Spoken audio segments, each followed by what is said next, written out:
Hi. Hello. Hello. You work here at Amy's Bread, and I work down the way at Sarah Beth's Bakery, so I pass by here every day. No demo today? I'm waiting for a producer from the Food Network. They're supposed to be videotaping a segment on me today. To play on TV? Wow, you're really getting famous. I wouldn't go that far. Well, on Monday, the crowd out here was so deep, I had to stand on my tiptoes to see your demo. People are just naturally interested in what I do. I don't know how you stay so focused with all those people looking in, so confident and controlled. It's quite an exhibition. You've taken baking to a higher level.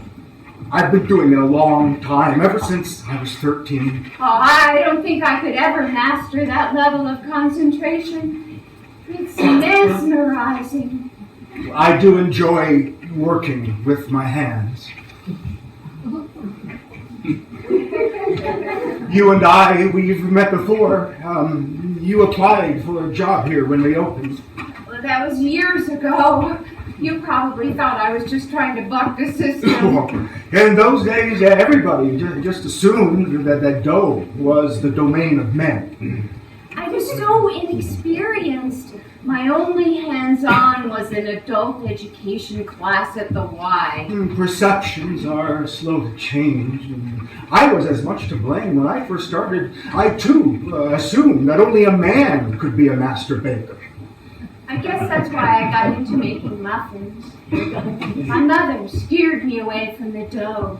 She told me to put my faith in chemistry.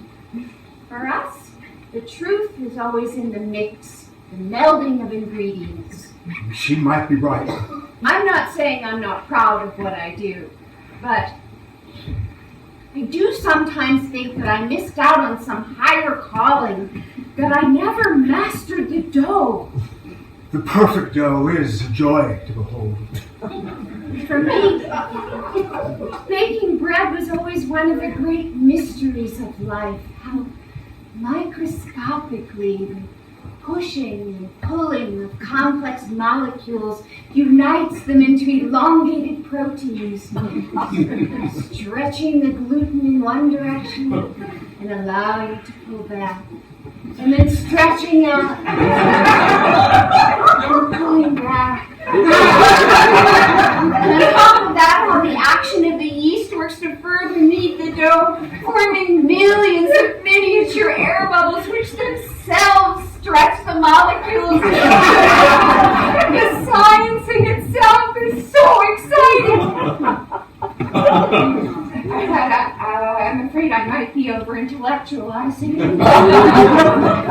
It's easy to do. But kneading dough is a straightforward physical act. Remember, the perfect dough is simply one that bounces back when you poke it. Well, you're right, of course. But isn't kneading dough more than just a matter of touch? I mean, I'd like to think, isn't kneading about bonding? Most people forget that. And I've always thought that heat had a lot to do with it. Heat?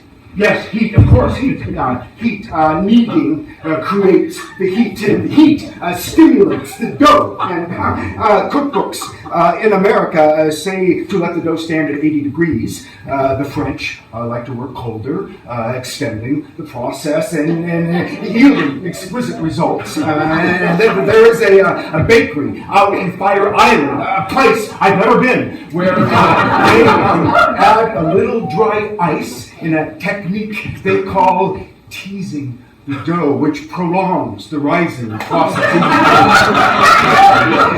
It makes for some very fluffy crusts. People really like experimenting with it. Yes. And then there are those who are only interested in speed. With a KitchenAid, you could be done in 60 seconds. You risk overdoing it, and the end result of over-kneading, of course, is the loss of elasticity. And I don't need to tell you this, but that is why I prefer to do all of my kneading by hand. It takes a little longer. I like to spend 10 or 15 minutes or more. It would take a Herculean effort to overdo it by hand. Remember, the goal here is to have a dough that you can be proud of. One that rises fully and stands with dignity when you slip into the oven.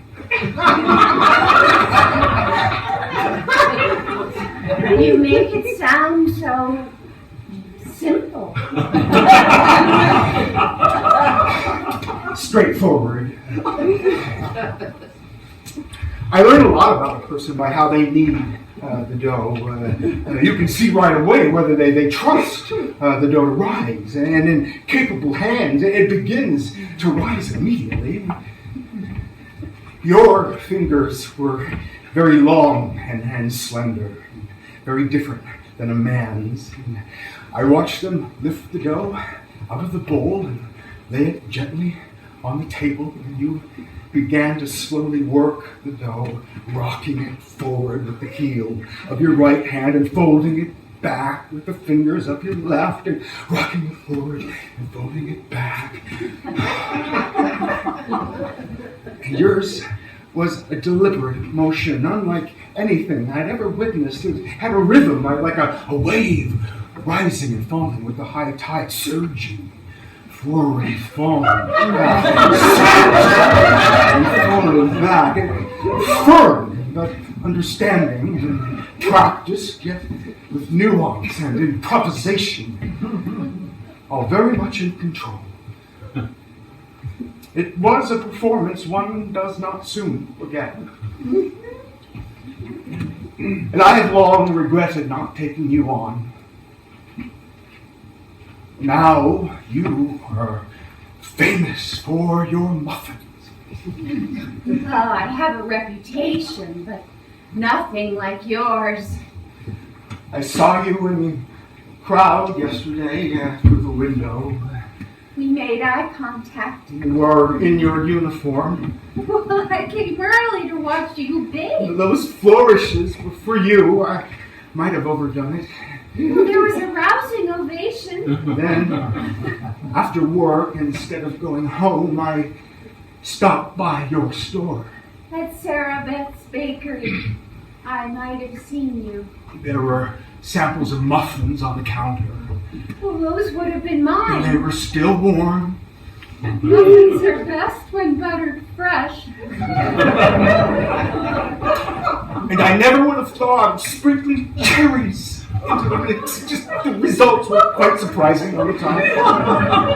It's an acquired taste, I'm sure, not for everyone. They left me wanting more. Well, if you were to stop by again, you would probably only have the appetite for a quick treat. Something like my coconut kisses. They melt in your mouth. Or if you have the time and a taste for tarts. Mine are filled with ambrosia. And been told it's an experience one does not soon forget. Unless I've misjudged you, and you're in the mood for something more satisfying. My cinnamon buns. They're spicy, though, not for the faint of heart. If I were to stop by, it would be for something longer lasting. Oh, well, whatever your heart desires, I'm sure I could whip something up. I am just so taken with your muffins. Just delectable, and I was just hoping and wondering maybe if there was some way that I could see how they're made. You want the recipe? I was hoping for something hands-on. Oh, a demonstration. Well, I guess that could be arranged. After work, after everyone else has gone home. But I would expect something in exchange. Name it. Show me how you knead. It's not enough to watch you through the window. You want to see it closer up. It's not enough to watch. You are a renowned master baker. You entertain the world with your kneading of the dough. Performing solo. But I feel there's something more you could show me. Hands-on. More. If kneading is about bonding, and you agree with me that it is, then I would want you to show me how the molecules unite. You're looking for chemistry. Well, what woman isn't? You're proposing that we trade secrets. You show me yours, and in exchange I will show you mine. The kisses and the tarts. The buns and the muffins. And in kind, You teach me to master the dough. there's a whole body of knowledge to explore. It consumes me. What are you thinking of tonight? We close at 7. Is that too late? No, it's not too late, not at all. And there's the producer from the... Oh, hey, hi. So, we have a deal? Tonight, at 7.